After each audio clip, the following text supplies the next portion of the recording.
Good evening to all of you. कैसे हो आप सब?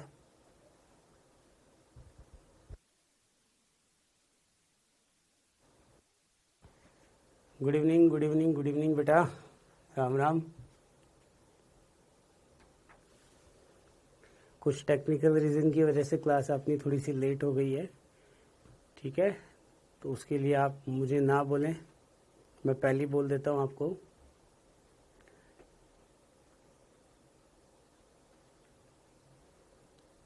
मैं बढ़िया हूँ, आप सब भी अच्छे होंगे, आई होप। तो आ जाए मुद्दे पे। मैं अच्छा हूँ बेटा, बहुत बढ़िया हूँ मैं, आप सबकी दुआ से, आप सबकी दया से। जब तक दया दृष्टि रहेंगी हम अच्छे रहेंगे,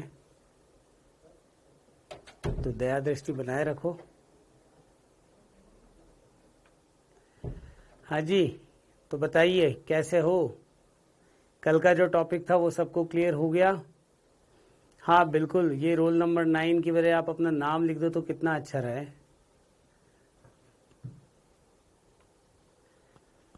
अंजलि रॉय, बिल्कुल कर लेंगे बेटा वो भी आज। यस, रंजना कुमारी,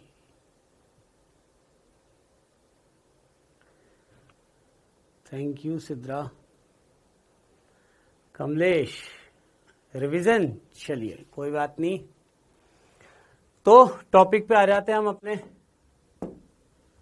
अपना जो लास्ट टॉपिक था त्रिविम समावयवता, जिसमें कि मैंने बात की थी यहाँ पर संरूपण समावयवता। क्योंकि संरूपण समावयवता में मैंने आपको बोला था कि बंध को तोड़ने की आवश्यकता नहीं होती है, इसको आप एक रूप से दूसरे रूप में परिवर्तित कर सकते हो। उसका सबसे बड़ा कारण क्या था? क्योंकि यहाँ पर आपके पास एकल बंध होता है और एकल बंध के चारों तरफ मुक्त घूर्णन संभव है, और उसी मुक्त घूर्णन के कारण हमने एक उदाहरण लिया था जो था आपका इथेन, ठीक है ना। अब जैसे अगर हम यहां पे बात करें कि संरूपण समावयवता जो है, इसमें आपने कार्बन कार्बन वाले दो प्रकार के प्रक्षेपण की बात की थी। एक प्रक्षेपण था बेटा आपका न्यूमैन प्रक्षेपण, जिसमें कि आप कार्बन के पीछे वाले कार्बन को जो जोड़ने वाला बंध है उसे नहीं देख पाते हो, यानी कि वो आपका फ्रंट व्यू है, ठीक है। और अगर हम बात करें कि दूसरा कौन सा प्रक्षेपण था, तो बेटा दूसरा प्रक्षेपण जो हमने देखा था वो था आपका सॉहॉर्स प्रक्षेपण, जिसकी कि हम बात लास्ट लेक्चर में कर चुके थे, ठीक है। सॉहॉर्स प्रक्षेपण और न्यूमैन प्रक्षेपण, ये दोनों हमने कल लास्ट लेक्चर में पढ़ लिए थे। एक बार बता भी देता हूं मैं। जैसे न्यूमैन प्रक्षेपण था, न्यूमैन प्रक्षेपण में क्या होगा कि हमें अगर मान लो फ्रंट वाला कार्बन दर्शाना है तो वो कुछ इस प्रकार होगा, बैक वाला जो कार्बन होगा वो कुछ इस प्रकार होगा। यानी कि अगर आपको बोला जाए कि दोनों को आप एक साथ कंबाइन कर दो, तो एक साथ कंबाइन करने पे आपको ये तो हुआ पीछे वाला कार्बन और ये हुआ आपके पास आगे वाला कार्बन। अब आगे वाले कार्बन को और पीछे वाले कार्बन को जब आप दर्शाओगे तो उस स्थिति में क्या होगा बेटा, यहां पर जैसे ये पीछे वाला कार्बन है और आगे वाला कार्बन जो है उसके तीनों बंध आपको दर्शाने हैं, तो केंद्रीय रूप में कुछ इस प्रकार आप उनको दर्शा सकते हो। अच्छा, एक और बात मैं आपको क्लियर कर दूं, ये जो आपको स्टार्टिंग में दिखाई दे रहा है ना फ्रंट वाला कार्बन, जिसे आप सामने से देखोगे, तो इन दोनों को अगर हम बोले कि क्या नाम दिया जाएगा, तो ऐसी स्थिति में नाम दिया जाता है ग्रसित। क्या नाम होगा बेटा इसका? ग्रसित। लेकिन अगर ऐसी स्थिति आ जाए जिसमें कि कुछ ऐसी व्यवस्था आपको दिखाई दे, तो ये क्या कहलाएगा आपका? इसे क्या कहा जाएगा? सांतरित, ठीक है ना, इसे कहा जाएगा सांतरित। जिसमें हमने क्या किया, आगे का जो कार्बन था उसे तो फिक्स रख दिया बेटा, और उसके पीछे वाला जो कार्बन था उसे आप घुमा रहे हो। अब जब आप उसे घुमाओगे तो उसको घुमाने के लिए आपको यहां पर कुछ कोणों की, भाई मैंने बताया था कि हम जो यहाँ पे बंध लंबाई देखते हैं, तो बंध लंबाई में कोई परिवर्तन नहीं होगा। परिवर्तन सिर्फ और सिर्फ किस में होगा? द्वितलीय कोण में। द्वितलीय कोण की अगर हम बात करें तो देखो, मैंने आपको बोला था आगे वाले कार्बन को फिक्स करो, पीछे वाले कार्बन को आप रोटेट करते हो तो अनंत संरूपण समावयवी बन सकते हैं। यानी कि बेटा इंग्लिश में इनका नाम इसको तो बोला जाएगा एक्लिप्स्ड। कल वाले लेक्चर में अगर आप देखोगे तो मैंने लिखा है, और इसको बोला जाएगा स्टैगर्ड, एक्लिप्स्ड और स्टैगर्ड, ठीक है ना। दूसरी चीज एक और बात ध्यान रखें कि जब आपको बोला जाए कि दो बल की ग्रुप यानी कि बड़े समूह निकटवर्ती स्थिति पे आ जाए, तब हम बात करेंगे ग्रसित यानी कि एक्लिप्स्ड की, और जब वो दूर स्थिति पे हो जाएंगे तब क्या होगा, वो स्टैगर्ड यानी कि सांतरित। ये सांतरित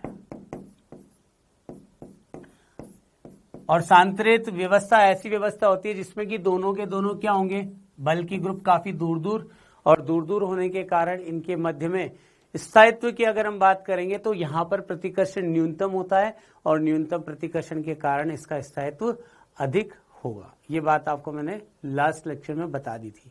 द्वितलीय कोण भी मैंने आपको बता दिया था कि जिस एंगल से आप इसे रोटेट करते हो उसे आप द्वितलीय कोण बोलोगे। जैसे यहां इन दोनों के मध्य का जो कोण है ना, वो कोण क्या कहलाएगा, आपका द्वितलीय कोण। तो ऐसा सिर्फ एक यौगिक में तो हमने देख लिया था कि जैसे CH3 आपने जोड़ दिए, लेकिन अगर उसके अलावा आपसे पूछा जाए कि और कौन कौन से ऐसे यौगिक हो सकते हैं और कौन कौन से ऐसे उदाहरण हो सकते हैं, तो आज पहले हम उनकी भी बात करने वाले हैं, ठीक है बेटा। तो यहां तक किसी को कोई दिक्कत? ये तो बात हुई थी न्यूमैन प्रक्षेपण की, है ना। अब न्यूमैन के बाद में मैंने आपको बोला था सॉहॉर्स प्रक्षेपण। सॉहॉर्स प्रक्षेपण कुछ इस प्रकार का होता है बेटा। यहां पर आप ऐसा कर सकते हो जैसे कि आगे वाला एक वाय बना लो। पहले तो ये एक बंध जो कि C1 और C2 दोनों को जोड़ने का काम करता है, और इस बंध को जब आप आगे वाले कार्बन से कुछ इस प्रकार जोड़ेंगे तो ये दोनों के दोनों क्या होंगे, वाय। अब आप देखो जब हम आगे की स्थिति से देखेंगे तो पीछे वाला पूरा का पूरा छुपा हुआ कार्बन है, और साथ के साथ उसके बंध भी यहां पर क्या होंगे, छिप जाएंगे। तो इस स्थिति को क्या कहा जाएगा? सॉहॉर्स में कौन सी स्थिति है ये, ग्रसित या सांतरित? बोलो।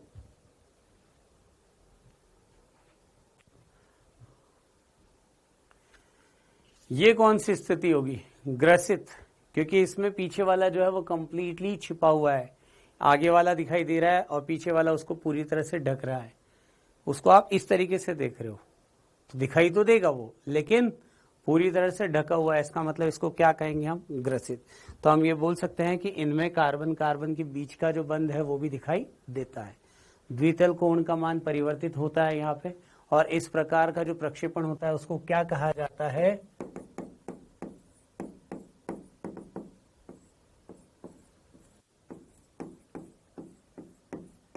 सॉहॉर्स प्रक्षेपण, ठीक है। यहां तक कोई दिक्कत? यार तुम आपस में, यार तुम्हारी बातें बड़ी गजब लगती है मुझे। कभी कभी तो मतलब गुस्सा भी आता है और हंसी भी आ जाती है। हंसी ये सोच करके कि यार कितने मतलब क्या ही बातें करते हैं ये। एक ने स्टार्ट किया डिस्कशन, सर आज टेस्ट का डिस्कशन होगा क्या, जबकि मैं आंसर दे चुका हूं कि हाँ बेटा टेस्ट का डिस्कशन करेंगे। दूसरा एक बोलता है सर आंसर तो दे दो, टेस्ट का डिस्कशन करेंगे या नहीं। रोल नंबर 9 लिखा हुआ है, मैं बोल रहा हूँ बेटा नाम बता दो अपना। उसको नाम बताने में दिक्कत है, वो नाम नहीं बताएगा, लेकिन ये जरूर बोल देगा कि सर बता तो दो। मेरे क्वेश्चन का उसको कोई फर्क नहीं पड़ता, उसके क्वेश्चन का मैं आंसर दूं, इस चीज से उसको फर्क पड़ता है ना। गजब इंसान हो यार तुम लोग। अपने एक्चुअल नाम के साथ क्यों नहीं आते हो, मतलब हाँ टेस्ट का डिस्कशन होगा। पहले डिस्कशन करूं क्या, बोल दो। पहले डिस्कशन करना है। उसका एक क्वेश्चन मैंने देख लिया जिसमें IF6 हो रहा है, उस IF6 की जगह पे वहां पे IF5 आएगा, ये मैं पहले बता देता हूं, क्योंकि उसके जितने भी ऑप्शन है वो IF5 के अकॉर्डिंग है, लेकिन उसमें टाइपिंग मिस्टेक थी और साथ के साथ उसमें IF6 दे रखा है।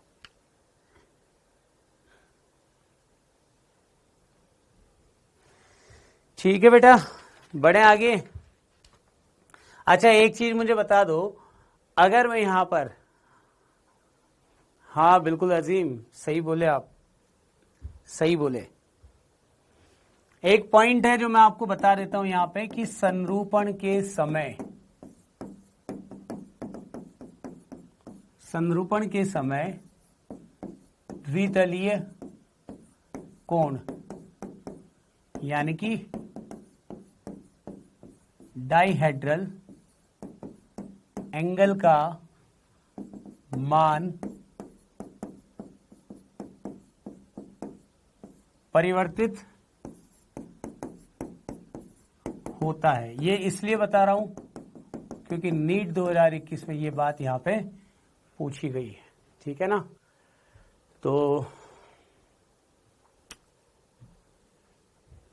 ये बात सबको समझ में आ गई क्या? दो प्रकार के तनाव भी मैंने बताए थे बेटा यहां पे। जो दो प्रकार के तनाव थे वो आपने पढ़ लिए थे कल। कौन कौन से तनाव थे, नाम बताओगे मुझे फटाफट? एक तो स्टेरिक यानी कि वंडरवॉल स्ट्रेन जिसे आप बोलेंगे, और दूसरा क्या था यहाँ पे? स्टेरिक या वंडरवॉल जो तनाव है, क्या होता है स्टेरिक या वंडरवॉल तनाव, बताइए। देखो, अगर मैं यहां पे बात करूं कि जैसे ए परमाणु और ए परमाणु ये दोनों आपस में एक दूसरे पे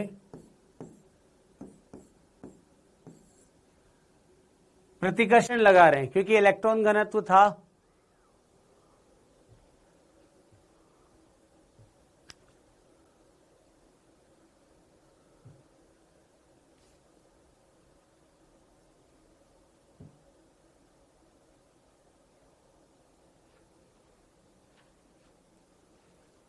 बढ़े आगे।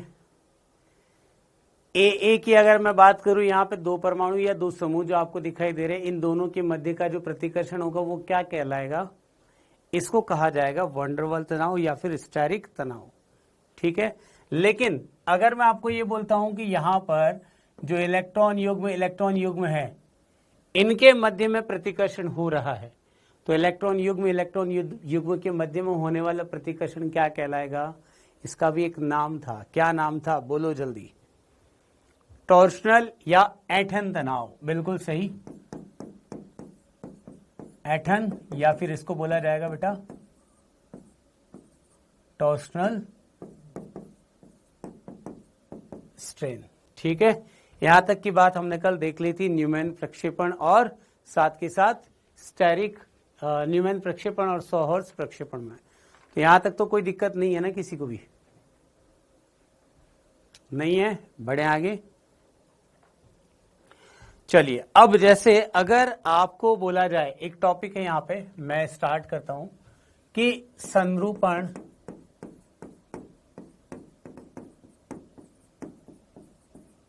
समावयवी का विश्लेषण, यानी कि एनालिसिस ऑफ कॉन्फॉर्मेशनल आइसोमर, ठीक है।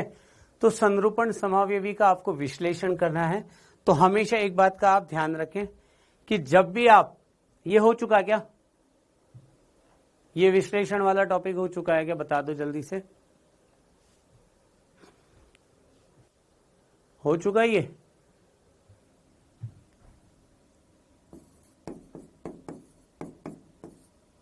क्यों नहीं हुआ ना? तो यहां पे अगर मैं बात करूं कि आपको कोई भी एक संरूपण समावयवी का विश्लेषण करना है, तो हमेशा एक्लिप्स्ड से ही आप इसे स्टार्ट करोगे, तो यानी कि हमेशा सांतरित से प्रारंभ करना है। अब सांतरित से प्रारंभ करना है तो आपको मैंने दोनों तरीके बता रखे हैं। एक तो सांतरित क्या होता है, क्योंकि सांतरित सबसे ज्यादा स्थायी होगा। अब सांतरित अगर सबसे ज्यादा स्थायी है तो उसी से आप स्टार्ट करोगे।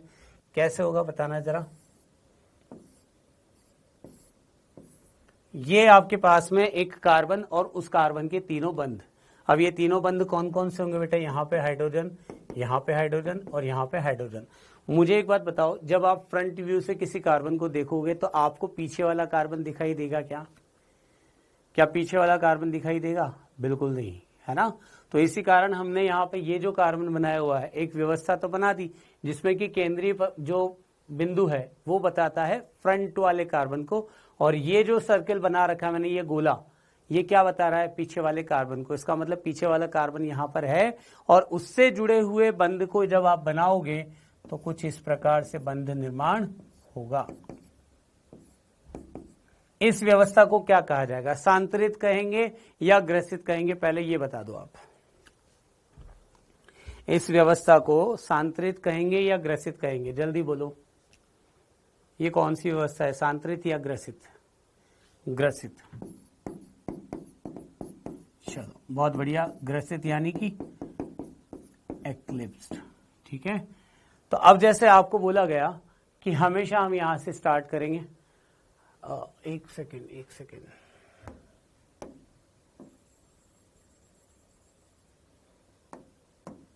यहां पे आप कर लेना करेक्शन, ग्रसित से प्रारंभ करना है। ठीक है ना, ग्रसित यानी कि एक्लिप्स्ड की बात थी। तो ये तो आपके पास पहली स्थिति हो गई। अब आप क्या करोगे, आगे वाले कार्बन को फिक्स करो बेटा और पीछे वाले कार्बन को थोड़ा सा घुमा दिया आपने। वैसे तो मैंने आपको क्या बोला था कि पीछे वाले कार्बन को आप कंटिन्यूअसली घुमाते रहो थोड़े एंगल पे, ऐसे अनंत संरूपण समावयवी आपको प्राप्त हो सकते हैं। ठीक है, लेकिन उन अनंत संरूपण समावयवों को अध्ययन करने की आवश्यकता नहीं है। हमें उसमें से सिर्फ और सिर्फ कुछ विशेष पॉइंट वाले जो संरूपण है उन्हीं की बात करनी है। अब यहां पे कौन से वो विशेष संरूपण वाले पॉइंट होंगे उनको मैं यहां पे आपसे डिस्कस करने वाला हूं। तो जैसे मैंने आपको बोला कि जब दो बड़े समूह यानी कि बल्कि ग्रुप बहुत निकटवर्ती स्थिति पर हो तो ऐसी स्थिति को क्या कहा जाता है, ग्रसित। क्या इस स्थिति पे सर्वाधिक स्थायित्व होगा या न्यूनतम स्थायी होगा, प्रतिकर्षण कम होगा या ज्यादा होगा? इन दोनों क्वेश्चंस के आप मुझे आंसर दो। प्रतिकर्षण कम होगा या ज्यादा होगा, बताओ। यहां पे प्रतिकर्षण कम होगा या ज्यादा होगा? प्रतिकर्षण यहां पे न्यूनतम होगा या अधिकतम होगा, बोलो बेटा। यहां पर जो परमाणु है ना वो सबसे ज्यादा पास में है, और परमाणु सबसे ज्यादा पास जहां पे होंगे वहां पे प्रतिकर्षण भी सबसे ज्यादा होगा, और साथ के साथ स्थायित्व की अगर मैं बात करूं तो यहां पे स्थायित्व न्यूनतम। तो आप ये बोल सकते हैं कि प्रतिकर्षण ज्यादा और स्थायित्व सबसे कम। उसका कारण क्योंकि दो जो समूह है वो सबसे निकटवर्ती स्थिति पर है। यहां पे ये बात समझ में आ गई सबको? चलिए, अब मैंने क्या किया, इसको 60 डिग्री पे थोड़ा सा रोटेट कर दिया। जैसे ही मैं इसे 60 डिग्री पे रोटेट करूंगा मेरे पास एक और कंडीशन मिल सकती है। मैंने बेसिकली एक एक करके इसको अगर घुमाना स्टार्ट किया, मैंने बोला आपको जस्ट अभी कि वैसे तो आपको बहुत सारी ऐसी स्थितियां प्राप्त होंगी, लेकिन मेरे लिए जो जरूरी है मैं सिर्फ उसे लिख रहा हूं पहले यहां पे। ठीक है ना, तो यहां पर जो मुझे एक लास्ट स्टेबल फॉर्म मिलेगी वो कैसी होगी बेटा, कुछ ऐसी फॉर्म मिलेगी। हर एक 60 डिग्री पे आपको इसको रोटेट करना है। तो यहां पे एक हाइड्रोजन, यहां पे एक हाइड्रोजन, यहां पे एक हाइड्रोजन, यहां पे एक हाइड्रोजन, यहां पे एक हाइड्रोजन, यहां पे एक हाइड्रोजन। ठीक है, बोलो ये सबको क्लियर है क्या? ये सबको क्लियर है? इसको क्या कहेंगे हम, इसको क्या कहेंगे, सांतरित स्टैगर्ड। ठीक है, तो ये दो रूप तो आपको प्राप्त हो गए। यहां तक की बात सबको समझ में आ गई क्या? बोलो जल्दी। तो इस स्थिति में हम ये बोल सकते हैं ना कि CH बंध जितना दूर हो सकते थे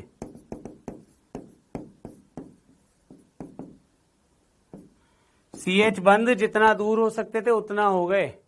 अब ऐसी स्थिति को आप क्या बोलोगे, स्थायित्व यहां पे कम होगा या ज्यादा होगा, बोलो।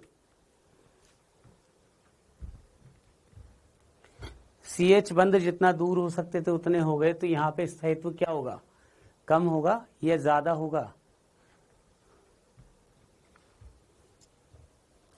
तो मैं ये बोल सकता हूं ना, केवल दो विशिष्ट समावयवी। लेकिन अगर आपसे पूछा जाए कि संरूपण समावयवियों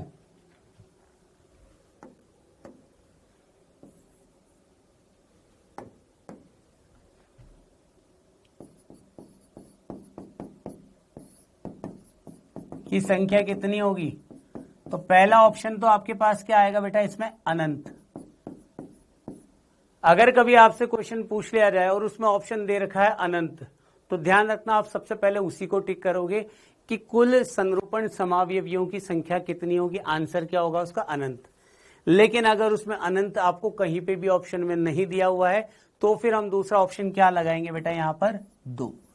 केवल हमने 2 विशिष्ट स्थितियों की बात की है क्योंकि, तो इस बात का ध्यान रखें। अगर आपसे पूछ लिया जाए संरूपण समावयवियों की संख्या बताइए, तो आंसर या तो होगा आपका फर्स्ट प्रायोरिटी पर अनंत, और उसके बाद दूसरी प्रायोरिटी क्या हो जाएगी बेटा आपके पास 2। तो ऑप्शन में दोनों अगर दे रखे हैं तो आप फर्स्टली किसको मार्क करोगे, इनफाइनाइट को, यानी कि अनंत को। बात समझ में आ गई। तो अब जैसे आपसे पूछा जाता है अगर कि ये जो ग्रसित और जो स्थैगर्ड यानी कि सांतरित है, इन दोनों के मध्य स्थायित्व किसका ज्यादा होगा, तो आप ये बोल सकते हैं कि ग्रसित का स्थायित्व सांतरित से कम होगा। ग्रसित का स्थायित्व सांतरित से कम होगा। एक क्वेश्चन ऐसा भी है बेटा जो एनसीईआरटी के अकॉर्डिंग डायरेक्ट पूछा जाता है और उस क्वेश्चन में सिर्फ डेटा होता है, बाकी उसके अलावा और कुछ भी आपके सिलेबस में नहीं है।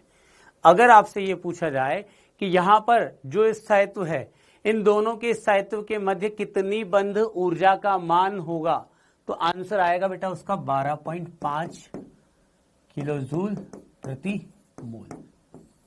ध्यान रखना, अगर आपसे पूछ लिया जाए कि जो स्थायित्व का क्रम है ग्रसित तथा सांतरित, इन दोनों के मध्य कितनी ऊर्जा का मान, तो आंसर क्या आएगा बेटा उसका 12.5। यहां तक की बात समझ में आ गई। मतलब आप ये बोल सकते हो ना कि कितना अधिक स्थायी है या कितनी अधिक ऊर्जा, तो अंतर कितना आएगा उन दोनों का, 12.5 किलो जूल प्रति मोल। बस इतना मान याद रखना है। बढ़ूं आगे।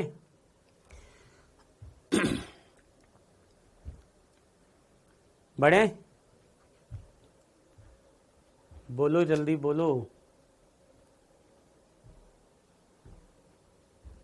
अच्छा एक बात और मुझे बताओ, चलिए ठीक है, अगर आपसे ये पूछा जाए कि मान लो मैंने जो आगे वाला जो कार्बन है, इस आगे वाले कार्बन पे एक मैथिल समूह लगाया हुआ है और साथ के साथ 2 हाइड्रोजन है, ठीक है ना। तो मैंने आपको क्या बोला, यहाँ पे एक समूह है, यहां पे आपने मैथिल समूह लगा दिया, यहां हाइड्रोजन। ठीक इसी प्रकार जो पीछे वाला कार्बन है इस पे भी आपने मैथिल, और इस स्थिति पे दोनों पे हाइड्रोजन लगा दिए हैं, ठीक है। अब आप देखोगे कि दोनों जो मैथिल समूह है इन दोनों के मध्य में प्रतिकर्षण सबसे ज्यादा होगा। तो जैसे ही आप इसको 60 डिग्री पे लेकर के जाएंगे, सबसे पहला जो व्यवस्था आपको प्राप्त होगी वो कैसी होगी, आगे वाले को तो आपने फिक्स कर दिया कि मैथिल यहाँ पे है, हाइड्रोजन यहाँ पे है और हाइड्रोजन यहाँ पर है, ठीक है ना। हाँ दीपिका पांडे, बिल्कुल सही स्टेटमेंट है।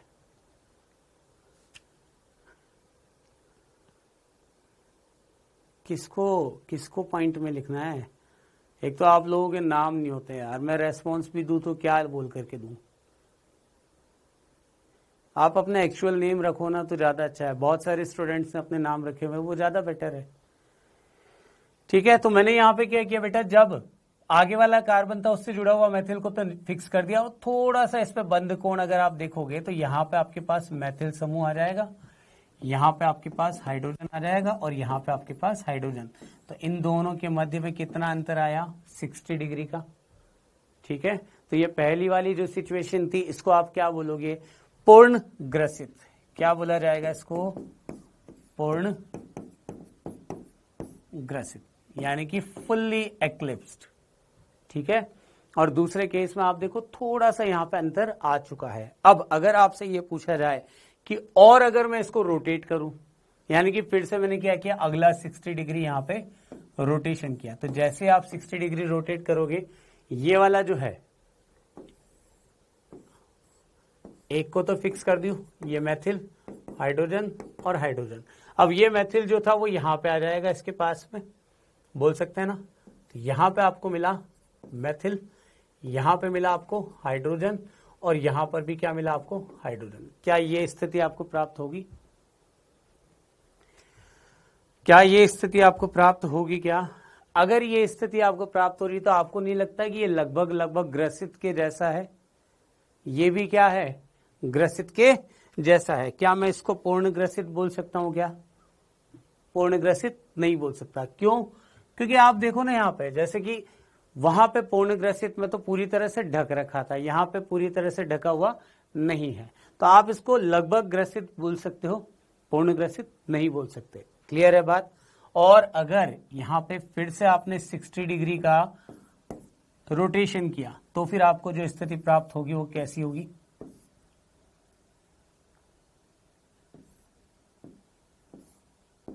अब देखो यहाँ पे मेथिल समूह, यहाँ पर भी मेथिल समूह, यहाँ पे हाइड्रोजन, हाइड्रोजन, हाइड्रोजन और ये हाइड्रोजन, ये क्या हो गया?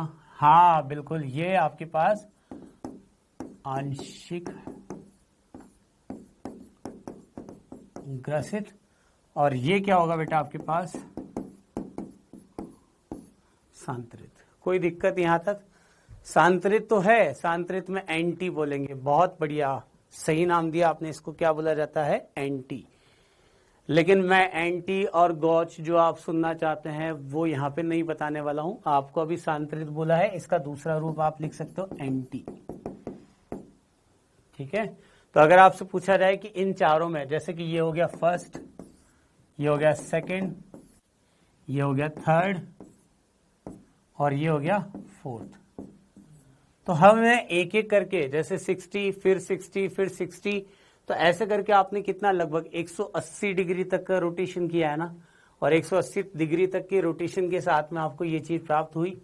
तो अगर आपसे पूछ लिया जाए कि पूर्ण ग्रसित सबसे न्यूनतम स्थायी होगा, न्यूनतम स्थायित्व तो किसका होगा बताओ?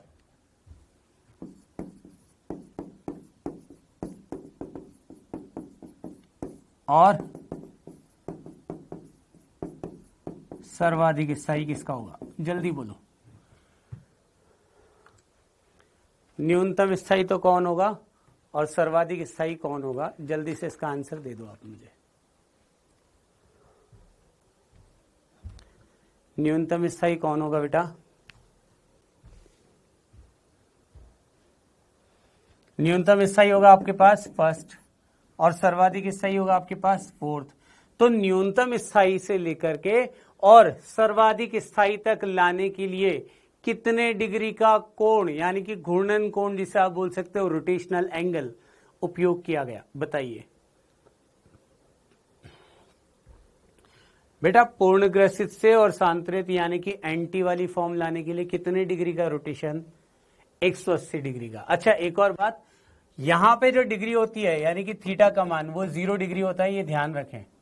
ये सिर्फ आपको बताने के लिए थोड़ा सा यहाँ पे एंगल में डिफरेंस बताया जाता है, क्योंकि हम 3D को 2D में बना रहे हैं, लेकिन वास्तव में यहाँ पे थीटा कितना होगा आपका?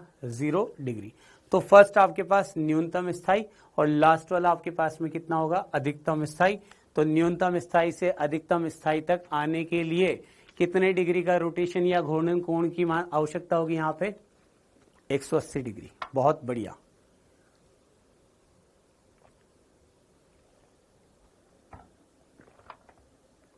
ठीक है, चलिए अब इससे आगे बढ़ते हैं हम। नेक्स्ट इससे आगे अगर आपको बोला जाए कि एन ब्यूटेन, एन ब्यूटेन का नाम सुना है क्या?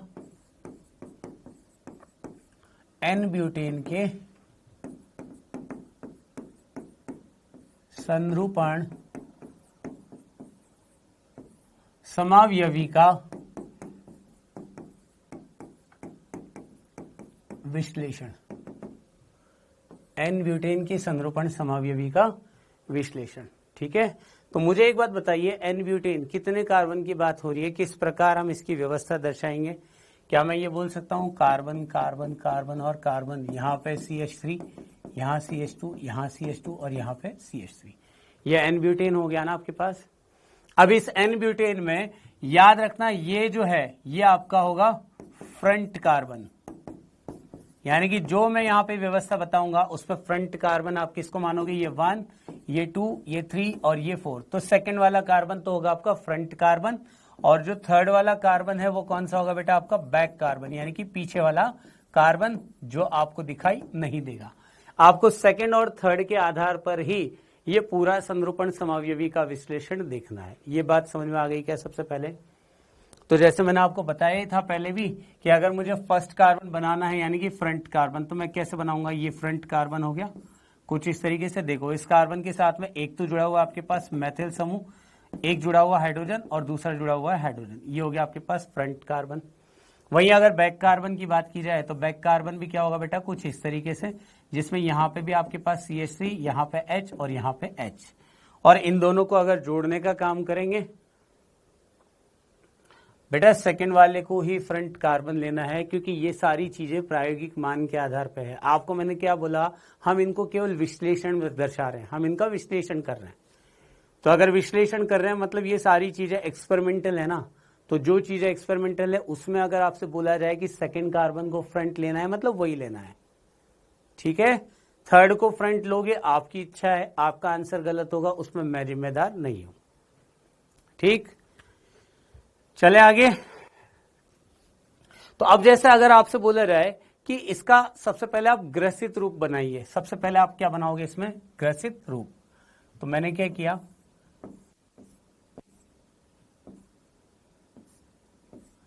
यहां पे लिखा बेटा मैथिल, यहां पे भी लिखा मैथिल, यहां हाइड्रोजन, यहां हाइड्रोजन, यहां हाइड्रोजन, यहां हाइड्रोजन। ये हो गया इसका पहला रूप। क्या कहा जाएगा इसको? ग्रसित, पूर्ण ग्रसित जिसे आप बोल सकते हो। अब आपने क्या किया बेटा? इसका 60 डिग्री पे रोटेशन किया। जैसे आप 60 डिग्री पे इसको रोटेट करोगे फिर क्या होगा यहां पर? जैसे आप इसको 60 डिग्री पे रोटेट करोगे आपको कुछ ऐसी व्यवस्था मिलेगी जिसमें कि यहां पे मैथिल आ गया, थोड़ा सा यहां पे मैथिल आ जाएगा, बाकी हाइड्रोजन हाइड्रोजन, यहां पे भी हाइड्रोजन और यहां पे भी हाइड्रोजन, बोल सकते हैं इसको। अब यहां पे नाम जो है ना,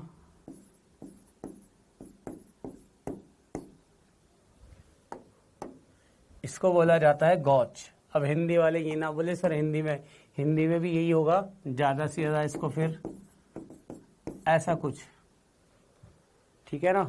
तो आप इसको क्या बोलोगे? गॉच फॉर्म। तो अगर आपको पता हो कि पहला स्ट्रक्चर वो तो क्या कहलाएगा? पूर्ण ग्रसित यानी कि फुल्ली एक्लिप्स्ड। सेकंड क्या हो जाएगा आपके पास? गॉच, जिसमें कि दो बल्कि ग्रुप के बीच में एक न्यूनतम द्वितलीय कोण 0 डिग्री से तो ज्यादा, यानी कि आप 60 डिग्री पे देख रहे हो। अच्छा फिर से आपने क्या किया बेटा? यहाँ पे एक और 60 डिग्री का एंगल। तो जब आप यहाँ पे फिर से 60 डिग्री एंगल लोगे तो अब देखो यहाँ पे अपने पास मैथिल पूरा था, हाइड्रोजन भी पूरा है, हाइड्रोजन भी पूरा है। फ्रंट वाले को फिक्स किया हुआ है आपने, सेकंड वाले को आप रोटेट कर रहे हो, तो इस स्थिति पे आपको मैथिल मिला, इस स्थिति पे हाइड्रोजन मिला, और इस स्थिति पे या इस तरफ भी बना सकते हो, कोई दिक्कत नहीं है उससे,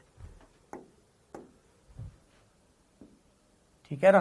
तो इसको क्या कहा जाएगा? आंशिक ग्रसित। बहुत बढ़िया बेटा, आंशिक ग्रसित। समझदार हो आप तो यार।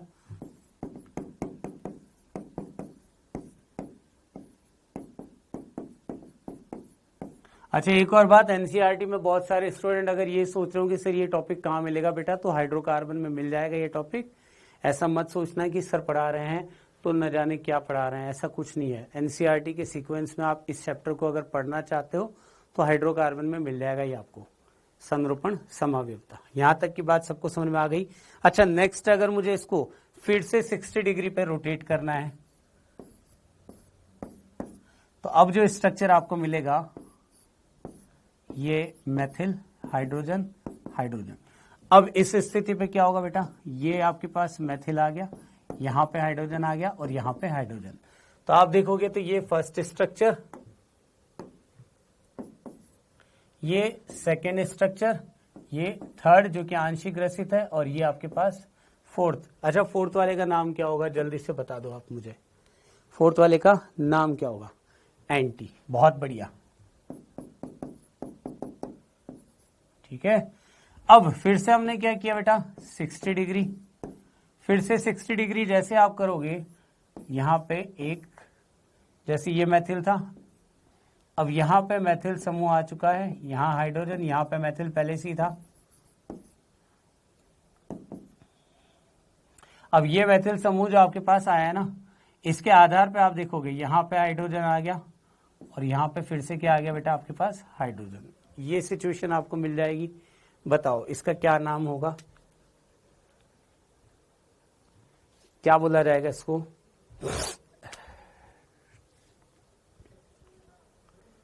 कंप्लीट एक्लिप्स बोल सकते हैं क्या इसको? कंप्लीट एक्लिप्स तो केवल एक ही है बेटा, पूर्ण ग्रसित। तो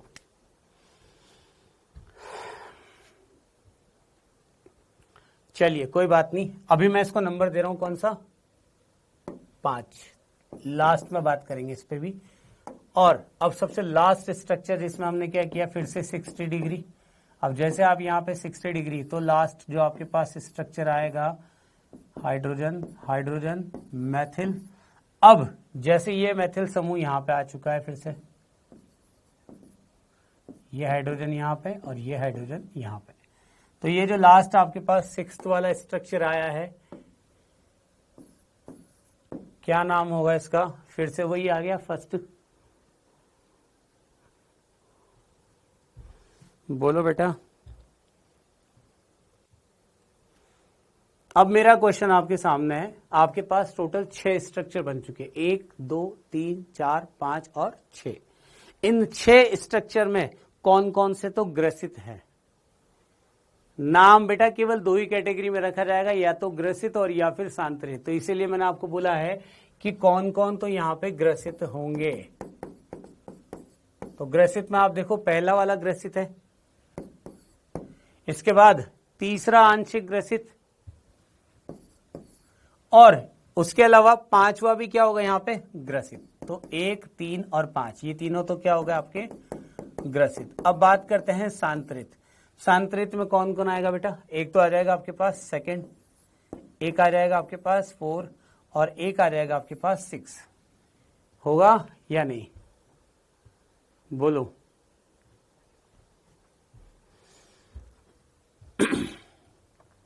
इनके बीच में अगर एंगल की बात आई, इनके बीच में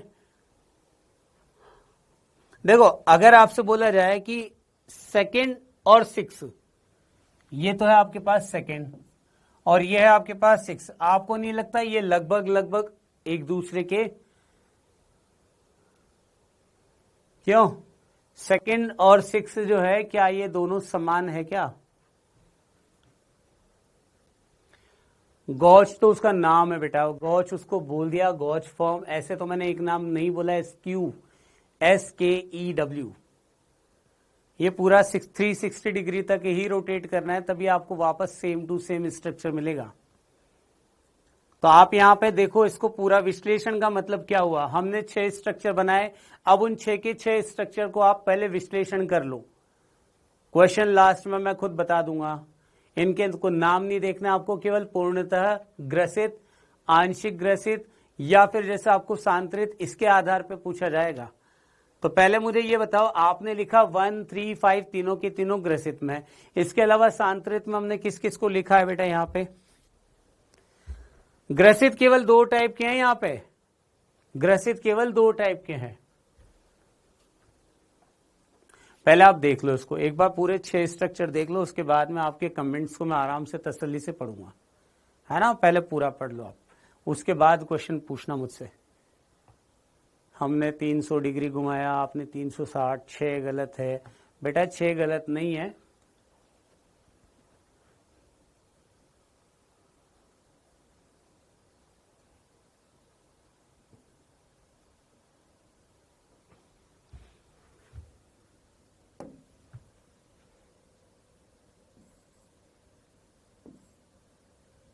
ये लो, यहां पे मैथिल था, यहां पे आएगा मैथिल बेटा, यहां पे हाइड्रोजन और यहां पे हाइड्रोजन, छठे में ये होगा सबसे बड़ी दिक्कत। अब समझ में आ गई इतने सारे क्यों हैं, ठीक है ना? तो ये 6 वाला। अब आप मुझे बताओ कि ये 1 3 5 2 4 और 6, इनको कंपेयर कर लो फटाफट। पहले कंपेयर कर लो 1 3 5। हाँ बिल्कुल, आप ठीक है, बहुत बढ़िया बेटा, इंसान हूं मैं भी, है ना? बताओ जल्दी बताओ, इसमें आप इसको विश्लेषण करना है, तो विश्लेषण आप किस किस आधार पे कर सकते हो? मैं आपको बता देता हूं। पहला तो बंद कोण के आधार पर, यानी कि द्वितल कोण के मान के आधार पर कि जो सबसे ज्यादा स्टेबल स्ट्रक्चर है वो कौन सा है। उस स्टेबल स्ट्रक्चर तक पहुंचने के लिए पूर्णतः ग्रसित जो है उसको कितने डिग्री तक का रोटेशन करना पड़ा, तो ऐसे क्वेश्चन है। दूसरा, कौन कौन से सांतरित रूप है और कौन कौन से ग्रसित रूप है। इसमें कुछ स्ट्रक्चर ऐसे भी मिलेंगे बेटे जो बिल्कुल एक जैसे होंगे, बिल्कुल एक जैसे हैं, मतलब जिसको आप देख करके बोलेंगे कि यार ये तो समान ही है। मैं अगर इस पेन को इस तरीके से रखूं और अगर ऐसे घुमा दूं तो वो बिल्कुल सेम एक जैसे दिखेंगे। तो मुझे बताओ ऐसे कौन कौन से स्ट्रक्चर है जो कि एक जैसे दिखाई दे रहे हैं। पहला स्ट्रक्चर देखो आप जरा, क्या पहले के जैसा कोई और स्ट्रक्चर आपको दिखाई दे रहा है क्या? नहीं। क्या यहां पे सेकंड और 6 दोनों एक जैसे दिखाई दे रहे हैं क्या? एक बार देखो, सेकंड और 6 क्या ये दोनों एक जैसे दिखाई दे रहे हैं? बोलो, क्या यहां पर सेकंड और 6 दोनों के दोनों सिमिलर है क्या? मैं अगली स्लाइड पे जाऊंगा, इसीलिए बोल रहा हूं आपको। आपने अगर अच्छे से देख लिया हो तो अगली स्लाइड पे मैं बढ़ूं। तो यहां पे आप देखोगे 2 तथा 6 दोनों के दोनों तो क्या होंगे बेटा, ये सिमिलर हो जाएंगे। तो यानी कि इनको आप दो टाइप ना मानते हुए केवल एक ही टाइप मानोगे। तो अगर आपको मालूम है, जब मैंने बोला आपको ग्रसित, तो ग्रसित में और सांतरित में से जो सांतरित है इसमें 2 और 6 में से केवल एक माना जाएगा। इसका मतलब टोटल कितने सांतरित हुए आपके पास में? सांतरित कुल 2, ठीक है ना। या तो आप उसमें से 2 को और 4 को मान लो, या फिर 6 और 4 को मान लो। कोई भी 2 ही प्रकार के सांतरित आपको यहां पे मिलेंगे। उसके बाद अब जरा ग्रसित को भी देख लो। ग्रसित में 1, 3 और 5, ये रहा फर्स्ट स्ट्रक्चर, ये रहा थर्ड स्ट्रक्चर और ये रहा आपके पास 5 स्ट्रक्चर। बताओ कौन से ऐसे स्ट्रक्चर है जो आपको लगभग लगभग समान दिखाई दे रहे हैं? क्या 3 प्रकार के ही यहां पर ग्रसित होंगे या फिर सिर्फ 2? 1, 3 और 5 को देखना है केवल। आपको नहीं लग रहा कि कोई जो थर्ड और फिफ्थ वाला स्ट्रक्चर है, ये रहा थर्ड, ठीक है, और ये रहा फिफ्थ। तो थर्ड और फिफ्थ में भी लगभग लगभग सिमिलर एंगल मिल रहे हैं आपको। तो मैं ये बोल सकता हूं ना कि 3 तथा 5 भी एक ही प्रकार का होगा, जिसे आप क्या बोलोगे? सिमिलर। तो जब हम बात करेंगे ग्रसित की, तो ग्रसित के भी कितने प्रकार होंगे? केवल 2 प्रकार। यहां पे आप बोल सकते हो 3 तथा 5 लगभग सिमिलर एंगल, ठीक है ना। तो 3 तथा 5 को भी हम क्या मान लेंगे? या तो 3 मान लो या फिर 5 मान लो। तो 1 और 3 बोल दो, या फिर 1 और 5 बोल दो। तो इस प्रकार आपसे अगर पूछा गया कि कुल कितने प्रकार के ग्रसित बने, कुल कितने प्रकार के सांतरित बने, तो आंसर क्या होगा? जल्दी से आंसर दे दो मुझे। 4 प्रकार के, 2 ग्रसित और 2 सांतरित। यस और नो। तो अगर आपसे पूछा जाए कि कुल संरूपण समावयवी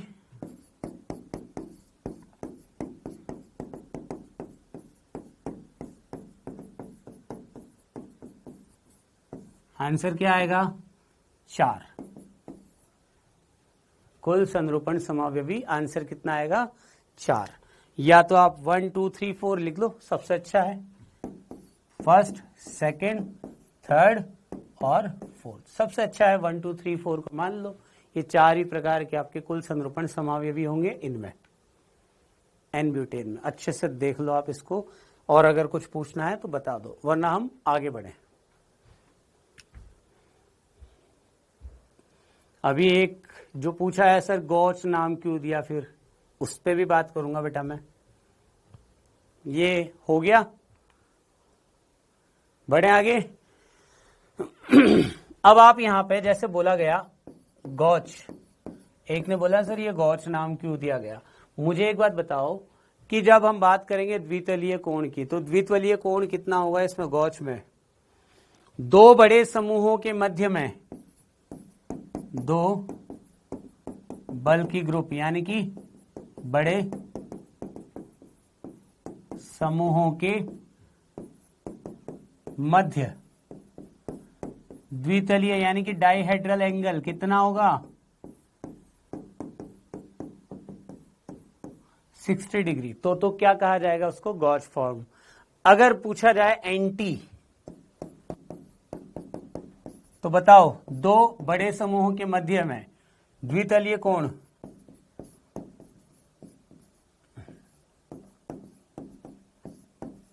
कितना होगा? दो बड़े समूहों के मध्य द्वितलीय कोण कितना होगा एंटी में?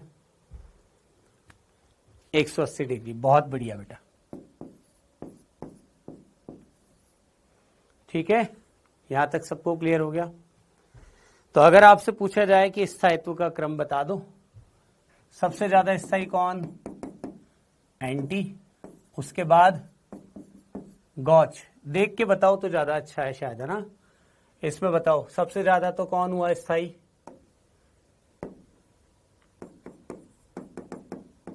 एंटी। उसके बाद क्या आएगा? गॉच। उसके बाद देखो आप, एंटी सबसे ज्यादा, उसके बाद आया गॉच, उसके बाद नेक्स्ट क्या आएगा? आंशिक ग्रसित बोल दूं? पूर्ण ग्रसित तो सबसे कम स्थायी है, तो तीसरे नंबर पे यहां पे आप लिख सकते हो आंशिक ग्रसित। और सबसे कम स्थायी कौन होगा यहां पे? पूर्णतः ग्रसित। ये हो जाएगा आपके पास स्थायित्व का क्रम। कोई कंफ्यूजन, कोई डाउट?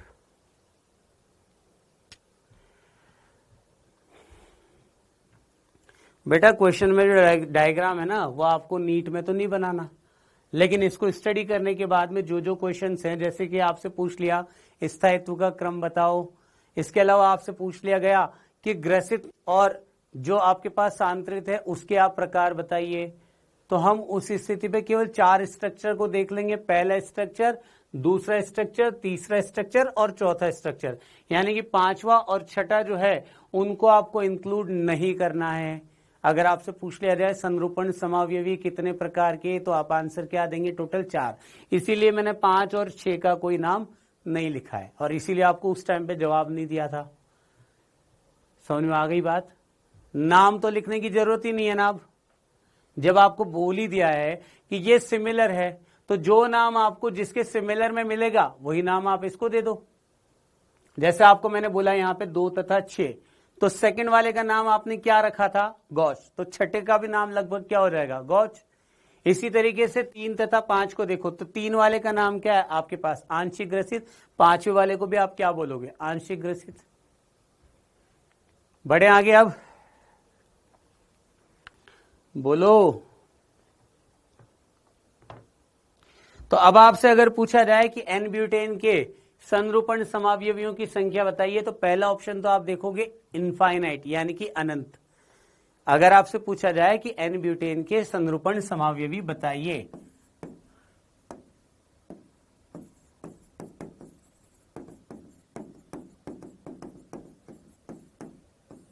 संरूपण समावयवियों की संख्या, तो पहला ऑप्शन तो क्या देखोगे आप इसमें? वही अनंत। और दूसरा ऑप्शन आप देखोगे इसमें 4, या तो अनंत होगा और या फिर 4 होगा। ठीक है, यहां तक सबको समझ में आ गया? तो हमने इथेन भी देख लिया और साथ के साथ एन ब्यूटेन भी देख लिया, और इसके पूरे संरूपण समावयवी हम यहाँ पे कंप्लीट कर चुके हैं। यहां तक कोई दिक्कत, कोई डाउट किसी को? तो अब मुझे एक बात बताओ, CH3 समूह जैसे जैसे पास होते जाएंगे वैसे वैसे क्या होगा?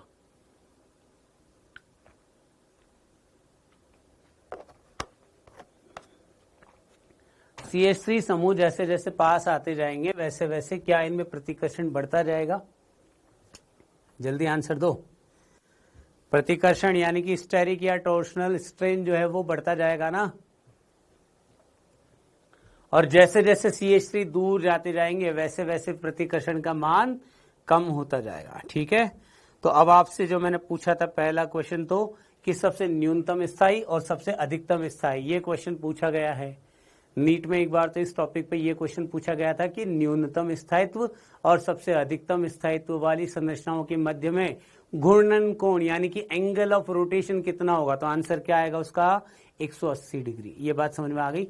एंटी फॉर्म और पूर्ण ग्रसित इन दोनों के मध्य में 180 डिग्री का रोटेशन था। ठीक है।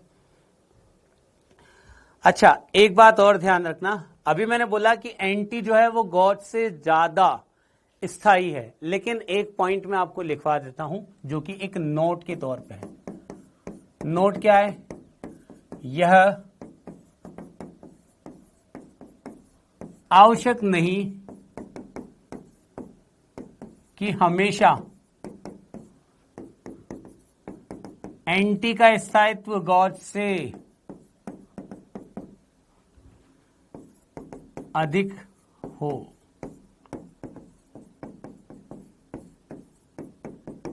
ये पॉइंट भी याद रखना। मतलब हम हमेशा ये बोलते आ रहे हैं कि सर एंटी तो सबसे सर्वाधिक स्थायी होगा, लेकिन ध्यान रखें कुछ ऐसे स्पेशल केसेस भी होते हैं जहां पे एंटी जो है वो गॉड से कम स्थायी है। यानी कि वो कौन कौन से केसेस हैं हम उन पे अब बात करेंगे। ठीक है। तो अब हमारा अगला जो पॉइंट है वो क्या है? जैसे CH2 CH2, अब यहां पे लगेगा Z। Z मतलब क्या होगा? कुछ क्रियात्मक समूह है जो कि कुछ विशिष्ट क्रियात्मक समूह माने जाते हैं। आपने यहां पे देखा N-ब्यूटेन। अब N-ब्यूटेन की जब बात होगी, अरे यार तुम लोग, पहले पेपर डिस्कस करवा दूं या टॉपिक छोड़ दूं?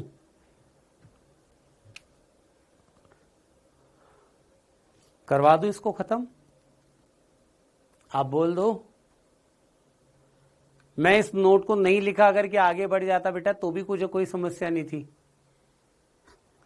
हाँ, तो मैंने आपको बोला ये आवश्यक नहीं है कि हमेशा एंटी जो है वो गॉच से अधिक स्थायी हो। इसका सीधा सा मतलब क्या है कि गॉच भी कभी कभी ज्यादा स्टेबल हो सकता है। किससे? एंटी से। कुछ विशिष्ट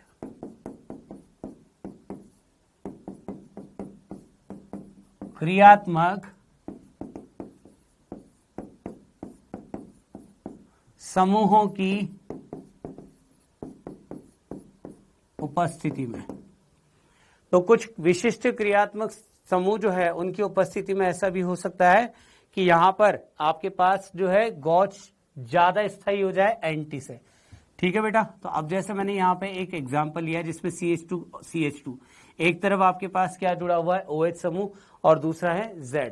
बिल्कुल सही बोला आपने बेटा, हाइड्रोजन बॉन्डिंग के कारण कुछ जगह पे यहाँ पर स्थिर वैद्युत आकर्षण बल भी होगा, उसके कारण भी ऐसा होगा।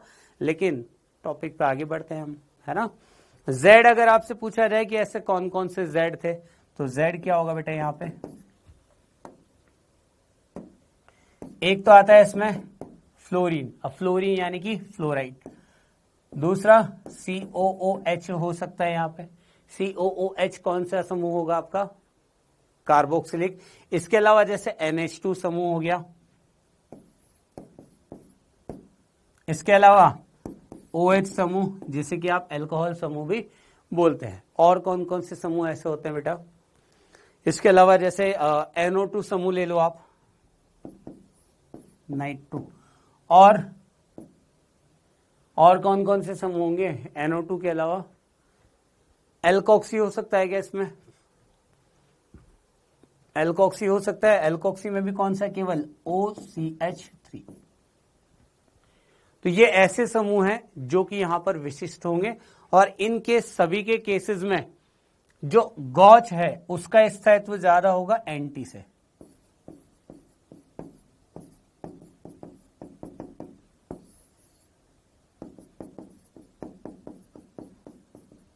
अब इसके कुछ एग्जाम्पल देखेंगे। वाह भाई वाह, क्लोरोफॉर्म सुनने से भी बेहोश होते हैं क्या? बेटा सुनने से तो नहीं होगा, सूंघने से हो सकता है। बढ़े आगे। चलिए, तो अब आपसे पूछा जाता है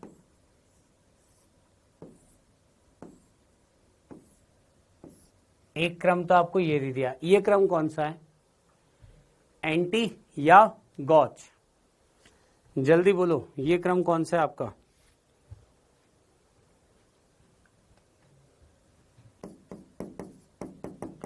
और मैंने आपको बोला था हमेशा जब भी शुरुआत आप करोगे वो किससे करोगे? पूर्णतः ग्रसित से। तो जैसे ही यहां पे आपने 60 डिग्री का रोटेशन किया, क्या मिला आपको?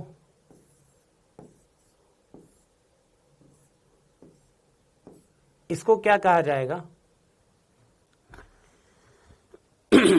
अब मैं यहां पे क्या कर रहा हूं बेटा, समूहों को लगा देता हूं। जैसे कि मैंने सबसे पहले इस स्थिति पे बात की, एग्जाम्पल ले लें हम। पहले एक काम करते हैं, यहां पे एग्जाम्पल ले लो आप CH2,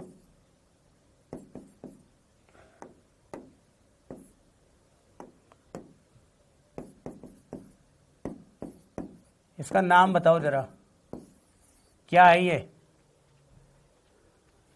क्या है ये? क्या बोला जाएगा बेटा? इसको क्या बोला जाएगा? एथिलीन ग्लाइकोल का नाम सुना है क्या? एक यौगिक है, इस यौगिक का नाम क्या होगा आपका? Ethylene glycol. सुना हुआ है क्या? एथिलीन ग्लाइकोल हुआ। अब मैंने क्या किया बेटा, सबसे पहले तो ये व्यवस्था यहां पर दिखी जिसमें कि OH था। आप पहले कार्बन को ले रहे हो यहां पे, इस पहले कार्बन पे एक तरफ तो OH आया, इसके साथ यहां पे हाइड्रोजन और यहां पे हाइड्रोजन।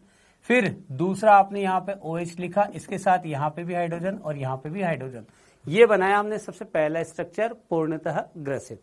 अब इस पूर्णतः ग्रसित के बाद आपने क्या किया बेटा, 60 डिग्री में थोड़ा सा यहां पे वेरिएशन लाए। तो पहला वाला तो फिक्स है ना, दूसरे में क्या होगा, यहां पे OH आ गया, यहां हाइड्रोजन और यहां हाइड्रोजन। आप देखो इनके मध्य में हाइड्रोजन बॉन्डिंग होगी। हाइड्रोजन बॉन्डिंग वो भी कौन सी? इंट्रा मॉलिक्यूलर, जिसे आप बोलते हो अंतरा अणुक। अंतरा अणुक हाइड्रोजन बंध। और इस अंतरा अणुक हाइड्रोजन बंध के कारण ही इसका स्थायित्व जो है वो अधिक हो जाता है। अब आपसे पूछा जाए इसका एंटी बनाओ, तो इसका एंटी कैसे बनेगा बेटा? यहां पे OH, यहां पे OH, यहां हाइड्रोजन, यहां हाइड्रोजन, यहां हाइड्रोजन और यहां हाइड्रोजन। तो आप मुझे बताओ, क्या यहां पे आपको किसी प्रकार का हाइड्रोजन बॉन्ड दिखाई देगा क्या? बिल्कुल नहीं। तो ये ऐसा केस होगा जिसमें कि अंतरा अणुक हाइड्रोजन बंध के कारण गॉच का स्थायित्व एंटी से ज्यादा हो जाता है, और उसका कारण क्या आएगा बेटा? अंतरा अणुक हाइड्रोजन बंध। बताओ, कोई दिक्कत, कोई डाउट यहां तक? बोलो जल्दी।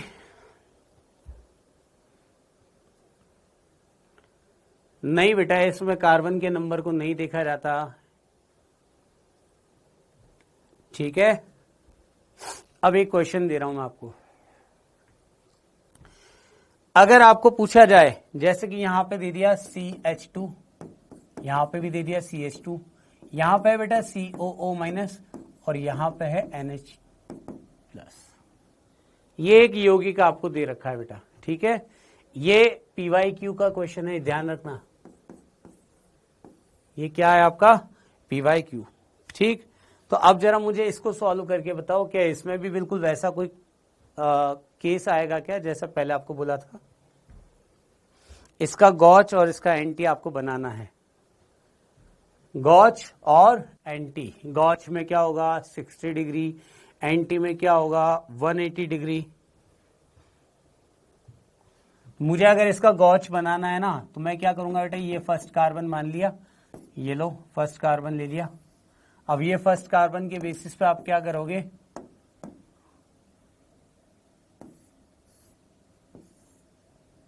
ठीक है ना। अब जैसे ये फर्स्ट कार्बन था, इस फर्स्ट कार्बन से तो आपने किस किस को जोड़ा हुआ है, यहां पे अपने पास में एक तरफ तो आ गया COO-, यहां पे आ गया H और यहां पे आ गया H, ठीक है। दूसरा, अगर आप इसका गॉच बनाते हो तो गॉच के केस में क्या होगा बेटा, यहां, यहां और यहां, तो इस पे तो आ जाएगा बेटा NH3+, यहां पे आ गया H और यहां पे आ गया H, तो ये फॉर्म तो कौन सा हो गया आपका, गॉच फॉर्म, ठीक है। अगर मैं इसका एंटी बनाना चाहता हूं तो एंटी के केस में क्या होगा, इस तरफ हमने COO- को फिक्स किया, और यहां पे आ गया आपका NH3 प्लस, बाकी पे हाइड्रोजन हाइड्रोजन हाइड्रोजन और हाइड्रोजन। तो आप देखेंगे यहां पे भी क्या होगा, स्थिर वैद्युत आकर्षण बल, क्योंकि दो विपरीत आवेश है तो स्थिर वैद्युत आकर्षण बल के कारण गॉस का स्थायित्व एंटी से ज्यादा होगा। ठीक है, कारण क्या आएगा इसका, स्थिर वैद्युत आकर्षण बल यानी कि इलेक्ट्रोस्टैटिक फोर्स। ठीक है ना, क्लियर है बात। बढ़े आगे।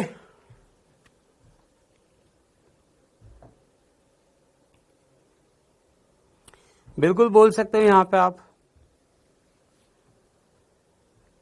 अगर OH OH होता तो अंतराणुक हाइड्रोजन बंद आ जाता, बिल्कुल सही बात है। अब एक क्वेश्चन है मेरा आपसे, है ना, एक क्वेश्चन देने वाला हूं, पहले इसको पूरा समझ लो आप। अगर कोई कंफ्यूजन कोई डाउट है तो बता दो।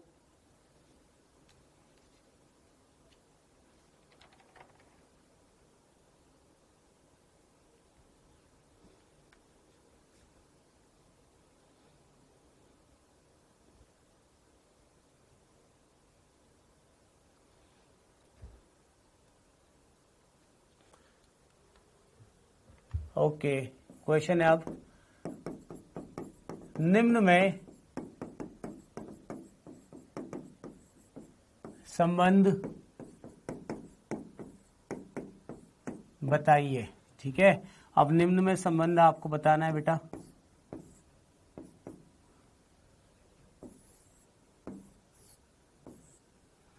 जैसे आपको यहां पर,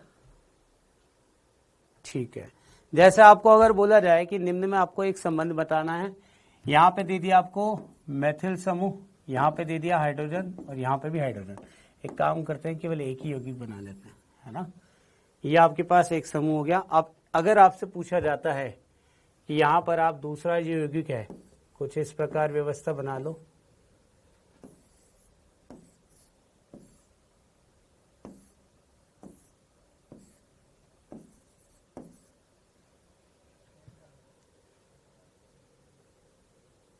सेकेंड वाला जो आपके पास है बेटा, इस पे तीनों पे आपने क्या लगाया हुआ है, हाइड्रोजन हाइड्रोजन और हाइड्रोजन। ये एक यौगिक हुआ।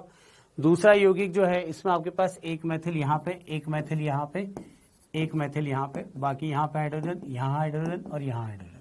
अब बताओ इनमें निम्न में क्या संबंध होगा, जल्दी से इसका आंसर दे दो मुझे आप। सॉल्व करके बताओ फटाफट।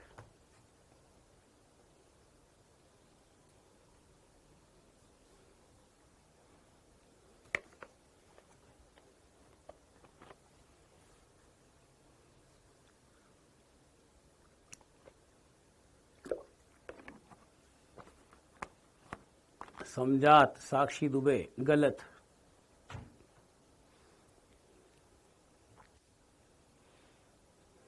और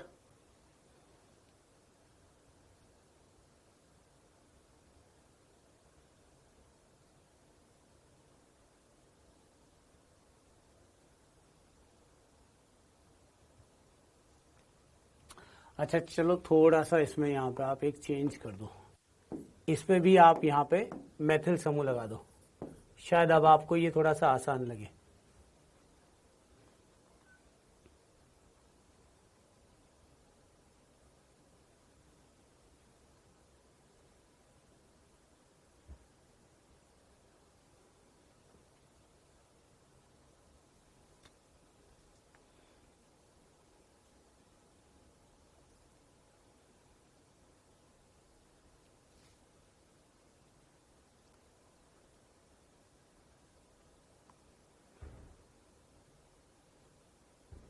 संरूपण तो सही है बेटा, लेकिन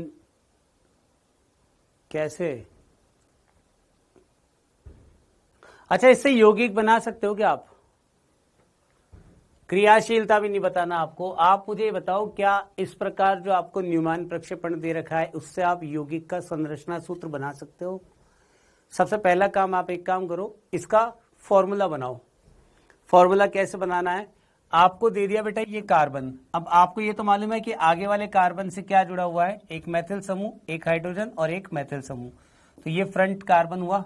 इस फ्रंट कार्बन से एक तो मैथिल समूह जुड़ गया, ये लो मैथिल समूह, दूसरा भी मैथिल समूह जुड़ा हुआ है, ये लो दूसरा मैथिल समूह, ठीक है। और तीसरा क्या जुड़ा हुआ है इसके साथ में आपके पास में, हाइड्रोजन, तो ये लो हाइड्रोजन। फिर हमने क्या किया, पीछे वाला जो कार्बन था इससे 3 हाइड्रोजन को जोड़ा हुआ है, तो ऐसी व्यवस्था आपको प्राप्त हो गई, ये आपको प्राप्त हुआ। अच्छा, मैं अगर इसमें थोड़ा सा चेंज और कर देता कि चलो यहां पे भी मैंने क्या कर दिया, मैथिल, यहां पे भी मान लो मैथिल लगा दिया, तो उस स्थिति में चेंज यहां पे भी आएगा बेटा, और यहां पे क्या हो जाएगा, मैथिल समूह, यानी कि ये CH3। तो ये आपके पास एक व्यवस्था आ जाएगी, पहला स्ट्रक्चर। अब दूसरे स्ट्रक्चर की बात करते हैं। दूसरे में जो फ्रंट कार्बन था इससे एक मैथिल समूह जुड़ा हुआ है, 2 मैथिल समूह जुड़े हुए हैं। तो मैंने क्या किया, यहां कार्बन लिया, इसके साथ एक तो मैथिल समूह जोड़ा, दूसरा मैथिल समूह ये जोड़ दिया, ठीक है। तो 2 मैथिल समूह जुड़ गए, तीसरे पे क्या जुड़ रहा है बेटा इसके साथ, हाइड्रोजन। दूसरा जो कार्बन था इसमें देखो आप, एक तो मैथिल समूह जुड़ा हुआ है, ये मैथिल समूह हो गया, और इसके अलावा आपके पास क्या क्या जुड़े हुए हैं पीछे वाले कार्बन के साथ में, एक हाइड्रोजन और एक हाइड्रोजन। अब जरा इनको कंपेयर करके देखो इनके संरचना सूत्र से। यहां पे आप देखोगे अगर PCC 3 कार्बन, और अगर यहां पे आप देखोगे तो PCC कितना हो गया, 4 कार्बन। यानी कि मैं ये बोल सकता हूं ना कि आपस में क्या होंगे, चेन आइसोमर। पोजीशन आइसोमर नहीं बेटा, PCC चेंज हो गया, पहले वाले में 3 कार्बन था, सेकंड वाले में 4 कार्बन का PCC है, तो इसका मतलब चेन आइसोमर होंगे ना ये। तो कभी भी ऐसा अगर स्ट्रक्चर दे रखा हो ना, तो सबसे पहला काम क्या करो, आप उससे फॉर्मूला बना लो, और फॉर्मूला बनाने के बाद आप उनमें रिलेशन बता पाओगे कि कौन सा समावयवी है, ये संरचनात्मक समावयवी है या फिर संरूपण समावयवी। तो ये जो आपका क्वेश्चन था, ये क्वेश्चन किसको इंडिकेट करता है बेटा, संरचनात्मक समावयवी। देखने से कैसा लग रहा था हमारे पास में, संरूपण होगा, लेकिन वास्तविकता में क्या है, ये संरचनात्मक समावयवी। कोई कंफ्यूजन, कोई डाउट यहां तक, बोलो जल्दी बताओ। ये चैप्टर आपको अगर पढ़ना है तो ये आप हाइड्रोकार्बन का जो पार्ट आपको दे रखा होगा संरूपण, उसमें से पढ़ सकते हो, ठीक है। न्यूमैन प्रक्षेपण से संरचना सूत्र बनाना आना जरूरी है। तो ये आपका यहां तक का अपना संरूपण समावयवी कंप्लीट है। इसके बाद जो हमारा टॉपिक हम स्टार्ट करेंगे नेक्स्ट लेक्चर में, वो होगा ज्यामिति, यानी कि ज्योमेट्रिकल आइसोमेरिज्म। और बेसिकली आप बोल सकते हो अभिविन्यास संरूपण, अभिविन्यास स्टार्ट करेंगे, ठीक है ना। लास्ट कार्बन जो है, किस दिन में डाउट है वो बता दो मुझे फटाफट कमेंट सेक्शन में, क्योंकि देखो टाइम ज्यादा है नहीं अभी। तो हम यहाँ पे बेसिकली बात इस चीज पे करेंगे कि जो आपके क्वेश्चंस में डाउट है बस उन्हीं को पहले देखेंगे।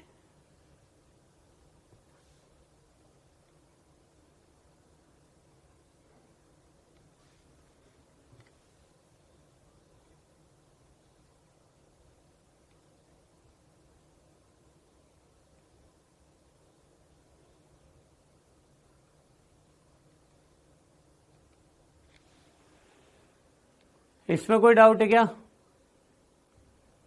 फटाफट बोलो बेटा, इसमें कोई डाउट है क्या किसी को।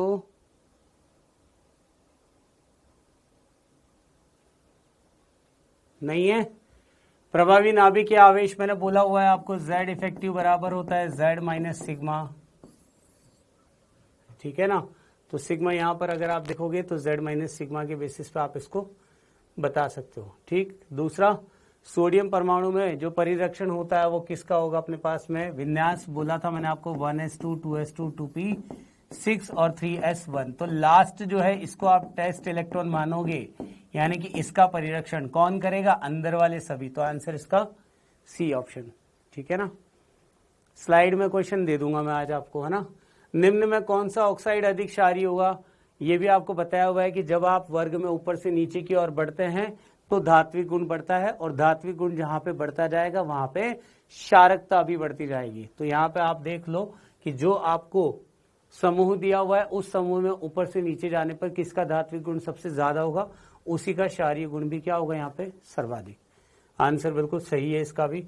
जिस क्वेश्चन में आपको दिक्कत होगी वो मैं डायरेक्ट अगर ले आऊं तो ज्यादा बढ़िया है। पहले उनकी बात करता हूं। देखो आपको किन किन क्वेश्चंस में दिक्कत हो सकती है, इस पे भी नहीं होगी, ये क्लास के क्वेश्चन है, क्योंकि ये जितने क्वेश्चंस मैं यहाँ पे बता रहा हूं ना, ये क्लासरूम के क्वेश्चन है। आपने अपने नोट्स ढंग से नहीं पढ़े होंगे अगर, तो उस स्थिति में तो आपको दिक्कत करेंगे।